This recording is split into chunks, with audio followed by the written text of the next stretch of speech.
All right, welcome to the Dr. Sue podcast. We are covering part 3 of The Well of Ascension by Brandon Sanderson. So at the end of part 2, Elend was deposed as king, and now they got to kind of figure out who the next king is, and apparently they vote for king in Luthadel. So we'll see what happens.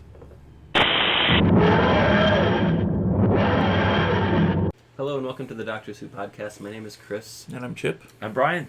And like Chip said, we are covering part 3 entitled King. So why don't we jump right in? Jump right into king. Jump into the king. What are your Part thoughts? 3. Yeah. There's not a lot that really happens in this part. I mean, a lot of it begins with this assembly meeting where Elend's been deposed and they're kind of figuring out what happens next, and it's determined that they vote for king here. So, which I didn't know you voted for king, but apparently they do. Some of the interesting things that I did like, though, in this part, the continued conversations that Vin has with OreSeur. There's just this kind of relationship that's building between the two, where I think some of the things that he kind of lets her in that, Kandra doesn't, they aren't allomantic, so they can't use the metals that way. So as you're trying to find this imposter, that might be something you look at. We also learned that the Kandra and the Kolos were both created by the Lord Ruler and have, there's some qualities that are similar between the two species and things like that. So it's kind of interesting how that relationship is built up. And we get to meet and learn a lot more about Lord Cett in this part. And there's suspicion, Vin is suspicious that maybe he's an Allomancer, maybe even a Mistborn, but he's kind of hiding it. Elend's not sure, and so there's still a lot of mystery around him. He's just much older and more mature than Elend, and just is kind of naturally assumes that he's going to be elected king because Phylon nominated him surprisingly at this assembly meeting. And there's a few other things that we can touch on as we go through this conversation, but those are kind of the couple of the ones that kind of stood out to me. Yeah, I kind of felt like I was almost a member of...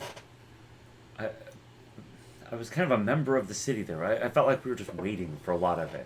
I felt like there was a lot of... So in this section, in part 3, we covered a lot more politicking.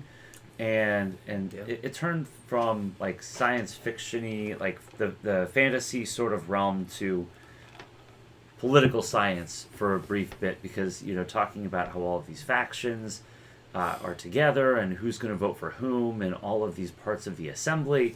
I mean, it felt very well grounded. I would say that it just felt like we didn't really get a lot of answers. I was really hoping for some answers to, potentially who the spy was in their midst. I was hoping for some more answers about the scraping that Sazed took. Just little things that I was hoping for and didn't find, but it still kind of left the carrot, especially at the end, what's going to happen in part 4. So it was kind of a necessary vehicle to get some questions going, get people where they needed to be, but still, the rest of the story remains, and I'm excited for it.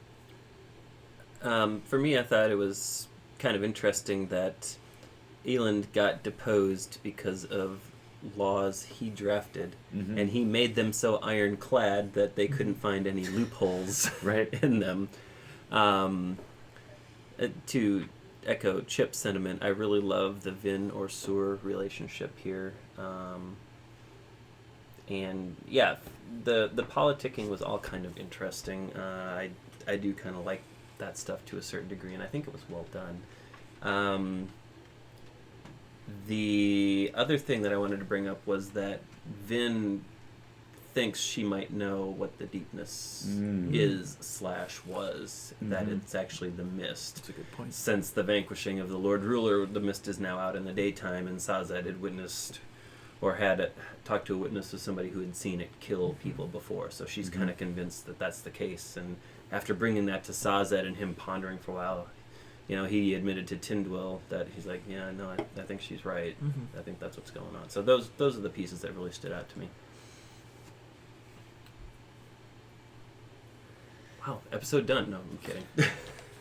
The one thing I kind of like too is you get a lot of characterization around Elend. I mean, Mhm. we had a lot of him in the first book, and kind of, Yeah. he's a younger man.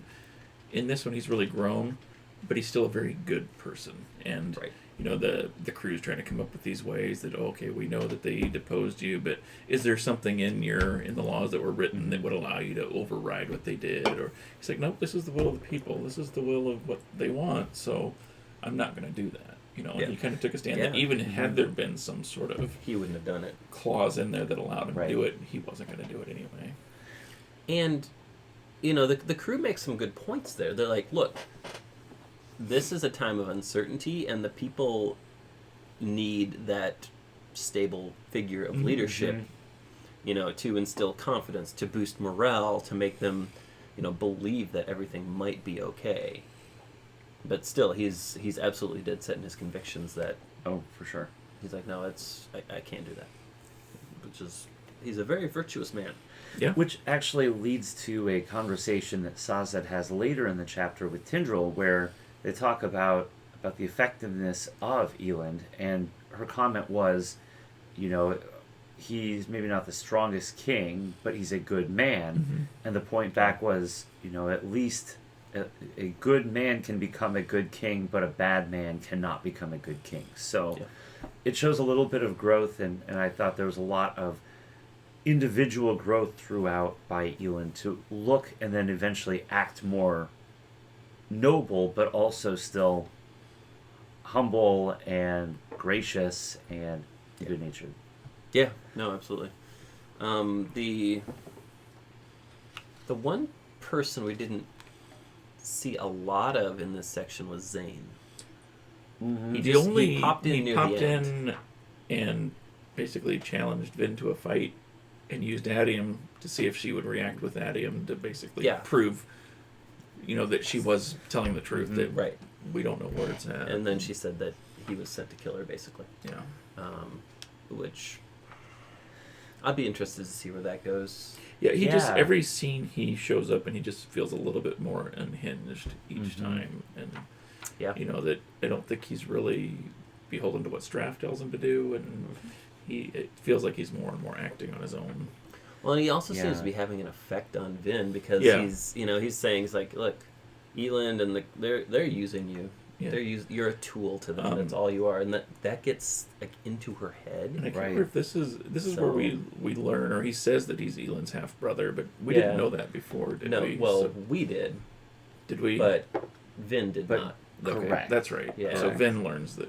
Okay. Yeah, because there was a. So that didn't in the seem like it was a previous revelation to me, section- but I knew Yeah. that it was kind of mentioned again. in the that- previous part Yeah. 2, I believe, yeah, there was a we kinda- point of view of Zane looking in at Mhm. Elend That's right. and the whole inner monologue. Yeah, that's what Yeah. yeah. something like So, that. right. The interesting thing, and something I didn't mention in my little recap earlier, was that Phelan, is that the ska? Yeah, Fine. The Phelan, assembly? Phelan, yeah. Phelan. well, he was a um, merchant, wasn't he? Mm-hmm. Yeah, but he, like, getting Cett Mm-hmm. into the, not only into the assembly chamber, but also into the city, Right. was, I did not see that coming at all. With 1,000 soldiers. Right. Yeah.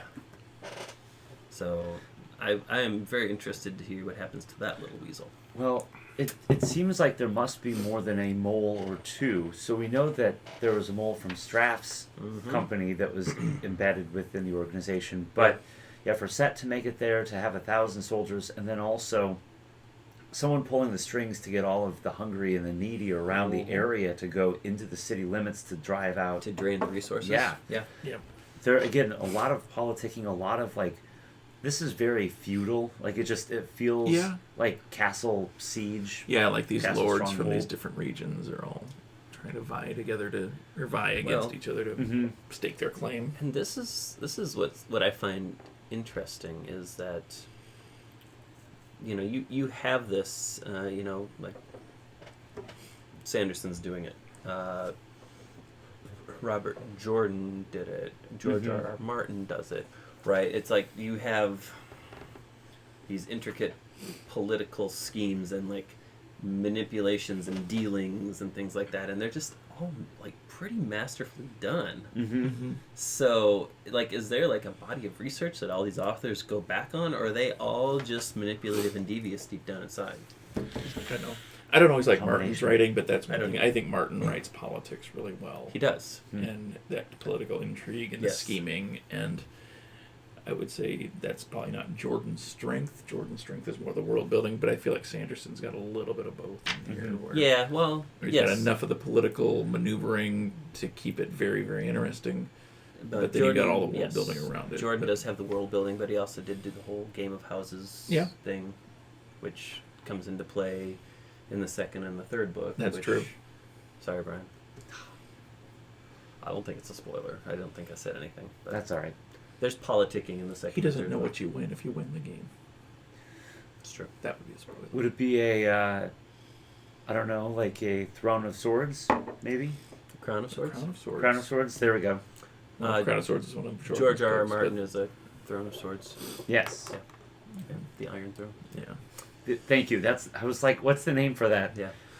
What's interesting with those two, though, is how they were contemporaries and they, kind of put elements of each other in their books. Mm-hmm.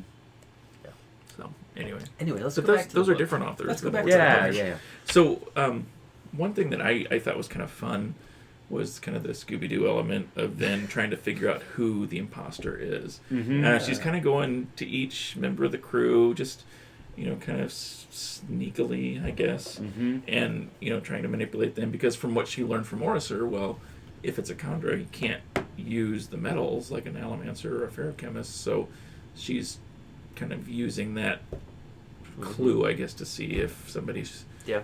burning any metals. Well, and she's she able goes to through- knock a and she few off the knows that it list. knocks off. Yeah. It's not Dachshund, it's not Clubs, it's Mm-hmm. it's not Breeze. Right. But then we get Demu, and Mm-hmm. Right. she sees him leaving the keep, and she's like, "Oh, that seems suspicious." So, I don't know. I just kind of like that whole element of how she's trying Yeah. to follow this path and kind of take what she's learned from OreSeur and apply it to each of the crew members to see who the hell is this imposter. Well, and what Sanderson's done there is he's taken an already tense situation and he's added another layer and another wrinkle on top of it. They're not just worried about what's external. Now they have to worry about Mhm. inside as well. Yep. So it really does kind of up the tension. It ups the stakes, and I think it makes for some really good storytelling. Mm-hmm. So yeah.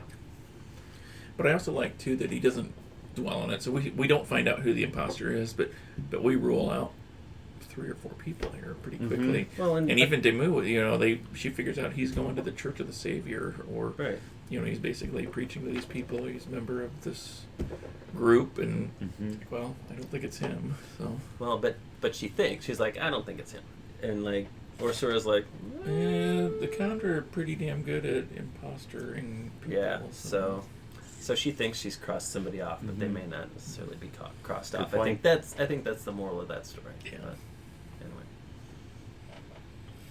And then obviously we have that final fight at the end. Mm-hmm. But do we want to roll that into a part 2? Yeah, I think we should so. probably talk about that in part 2. Is there anything Okay. else we should talk about here? Yeah.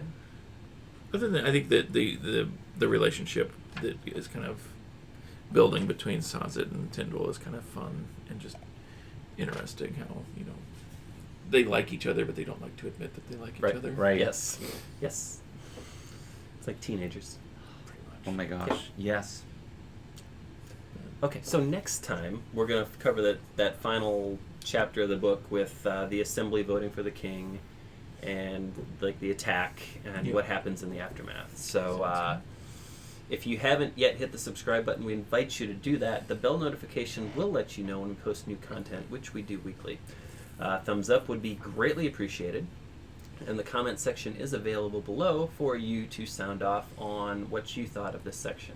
What did you like? What didn't you like? What did maybe we not cover that you thought we should have? So, Mm-hmm. thank you for watching. Thank you for your time, and we look forward to seeing you next week. And until then, Allons-y. how do I turn this off?